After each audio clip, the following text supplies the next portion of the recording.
Book of Heaven, Volume 15, June 21st, 1923. Difference between the soul who finds herself in the divine will because the divine will envelops her and is everywhere by its own nature, and one who prays and acts in the divine will, having the knowledge of what she does within herself. I was doing my usual adoration to my crucified good, and I was saying to him, I enter into your will, or rather, give me your hand and place me, you yourself, in the immensity of your will, that I may do nothing which is not the effect of your most holy volition. Now, while I was saying this, I thought to myself, how is this? The divine will is everywhere. I am already in it, and yet I say, I enter into your will? But while I was thinking of this, my sweet Jesus, moving in my interior, told me, My daughter, yet there is a great difference between one who prays and acts because my will envelops her, being everywhere by its own nature, and one who of her own will, having the knowledge of what she does within herself, enters into the divine sphere of my will to operate and pray. Do you know what happens? It happens as when the sun fills the earth with its light, though the light and the heat are not the same at all points.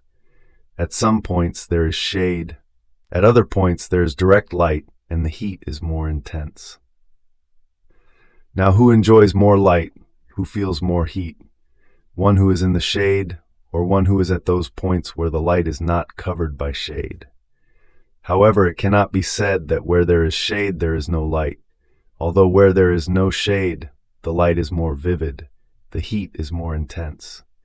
Even more, the rays of the sun seem to invest and absorb the creature. And if the sun had reason, and one creature exposed herself, of her own will, to its burning rays, and in the name of all said to it, Thank you, O sun, for your light, and for all the goods you produce by filling the earth. For all, I want to give you the requital of the good that you do. What glory, honor, and satisfaction would the sun not receive? Now it is true that my will is everywhere, but the shade of the human will does not allow one to feel the vividness of the light, the heat, and all the good it contains.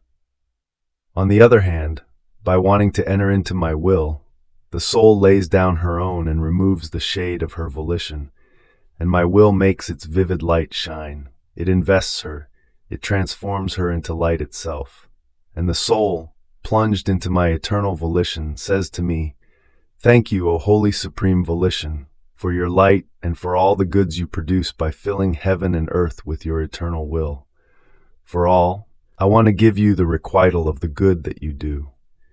And I feel such honor, glory, and satisfaction that no other equals it. My daughter, how many evils the shade of one's own will does. It cools down the soul, it produces sloth, sleep, sluggishness, the opposite for one who lives in my will. Then after this, I found myself outside of myself, and I saw as if contagious diseases were to come, and many were carried to leper hospitals. A general fright was reigning, and many other maladies of new kinds. But I hope that Jesus may want to placate himself by the merits of his most precious blood.